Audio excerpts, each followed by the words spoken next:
পরম করুণাময় ও দয়ালু আল্লাহর নামে শুরু করছি। সূরা আল ইমরান, বাংলা অর্থ। আয়াত সংখ্যা 139। আর তোমরা দুর্বল হয়ো না এবং দুঃখিত হয়ো না, আর তোমরাই বিজয়ী যদি মুমিন হয়ে থাকো। আয়াত সংখ্যা 140। যদি তোমাদেরকে কোনো আঘাত স্পর্শ করে থাকে, তবে তার অনুরূপ আঘাত উক্ত কাউমকেও স্পর্শ করেছে। আর এসব যদি আমি মানুষের মধ্যে পারাক্রমে আবর্তন করি, এবং যাতে আল্লাহ ঈমানদারদেরকে জেনে নেন এবং তোমাদের মধ্যে থেকে শহীদদেরকে গ্রহণ করেন, আর আল্লাহ জালিমদেরকে ভালোবাসেন না। আয়াত সংখ্যা 139। আর যাতে আল্লাহ পরিশুদ্ধ করেন ঈমানদারদেরকে এবং ধ্বংস করে দেন কাফেরদেরকে। আয়াত সংখ্যা 142।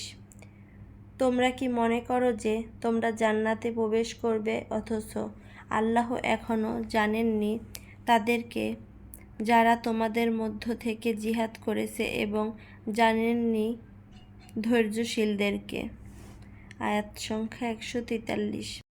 আর তোমরা অবশ্যই মৃত্যু কামনা করতে তার সাথে সাক্ষাতের পূর্বে, অতএব তোমরা তো তা দেখেছই, এমতো অবস্থায় যে তোমরা তাকাচ্ছিলে। আয়াত সংখ্যা 144। আর মুহাম্মদ কেবল একজন রাসূল, তার পূর্বে নিশ্চয়ই অনেক রাসূল বিগত হয়েছে। যদি সে মারা যায় অথবা তাকে হত্যা করা হয়, তবে তোমরা কি তোমাদের পেছনে ফিরে যাবে? আর যে ব্যক্তি পেছনে ফিরে যায় সে কখনো আল্লাহর কোনো ক্ষতি করতে পারে না। আর আল্লাহ অচিরেই কৃতজ্ঞদের প্রতিদান দেবেন। আয়াত সংখ্যা 145। আর কোনো প্রাণী আল্লাহর অনুমতি ছাড়া মারা যায় না, তা নির্দিষ্টভাবে লিখিত আছে। আর যে দুনিয়ার প্রতিদান চায়, আমি তা থেকে তাকে দিয়ে দেই, আর যে আখিরাতের বিনিময় চায়, আমি তা থেকে তাকেও দেই, এবং আমি অচিরেই কৃতজ্ঞদের প্রতিদান দিব। আয়াত সংখ্যা 146। আর কত নবী ছিল যার সাথে থেকে অনেক আল্লাহওয়ালা লড়াই করেছে, তবে আল্লাহর পথে তাদের ওপর যা আপতিত হয়েছে তার জন্য তারা হতদম্য হয়নি, আর তারা দুর্বল হয়নি, এবং তারা নত হয়নি। আর আল্লাহ ধৈর্যশীলদেরকে ভালোবাসেন। আয়াত সংখ্যা 147। আর তাদের কথা শুধু এই ছিল যে তারা বলল, হে আমাদের রব, আমাদের পাপ ও আমাদের কর্মে আমাদের সীমালঙ্ঘন ক্ষমা করুন এবং অবিচল রাখুন আমাদের পাপসমূহকে, আর কাফির কাউমের ওপর আমাদেরকে সাহায্য করুন। আয়াত সংখ্যা 148। অতঃপর আল্লাহ তাদেরকে দিলেন দুনিয়ার প্রতিদান এবং আখিরাতের উত্তম সওয়াব, আর আল্লাহ সৎকর্মশীলদেরকে ভালোবাসেন। আয়াত সংখ্যা 149। হে মুমিনগণ, যদি তোমরা কাফেরদের আনুগত্য করো, তারা তোমাদেরকে তোমাদের পূর্ব অবস্থায় ফিরিয়ে নিয়ে যাবে, ফলে তোমরা ক্ষতিগ্রস্ত হয়ে ফিরে যাবে। আয়াত সংখ্যা 150। বরং আল্লাহ তোমাদের অভিভাবক এবং তিনি উত্তম সাহায্যকারী। আয়াত সংখ্যা 151।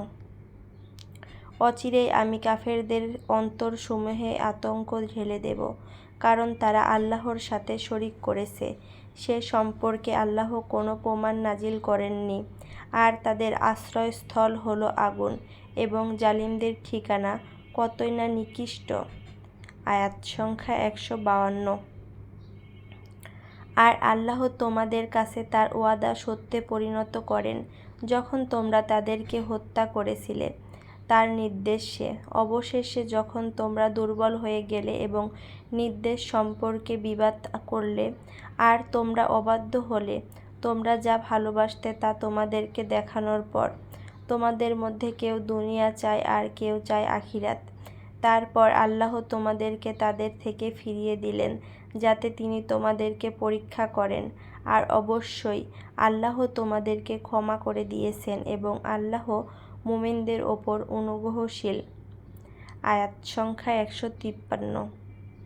স্মরণ করো যখন তোমরা উপরে উঠছিলে এবং কারো দিকে ফিরে দেখছিলে না, আর রাসূল তোমাদেরকে ডাকছিল তোমাদের পেছন থেকে। ফলে তিনি তোমাদেরকে দুশ্চিন্তার পর দুশ্চিন্তা দিয়েছিলেন, যাতে তোমরা যা হারিয়ে গিয়েছে এবং তোমাদের ওপর যা আপতিত হয়েছে তার জন্য দুঃখ না করো, আর তোমরা যা করো সে সম্পর্কে আল্লাহ সম্যক অবগত। আয়াত সংখ্যা 154। তারপর তিনি তোমাদের ওপর দুশ্চিন্তার পর দুশ্চিন্তা নাজিল করলেন প্রশান্ত তন্দ্রা, যা তোমাদের মধ্য থেকে এক দলকে ঢেকে ফেলেছিল, আর অপর দল নিজেরাই নিজেদেরকে চিন্তাগ্রস্ত করেছিল। তারা আল্লাহ সম্পর্কে জাহিলি ধারণার ন্যায় অসভ্য ধারণা পোষণ করছিল। তারা বলছিল, আমাদের কি কোনো বিষয়ে অধিকার আছে? বলো, নিশ্চয় সব বিষয়ে আল্লাহর।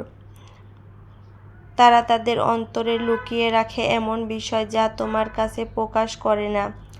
তারা বলে, যদি কোনো বিষয়ে আমাদের অধিকার থাকতো তাহলে আমাদেরকে এখানে হত্যা করা হতো না।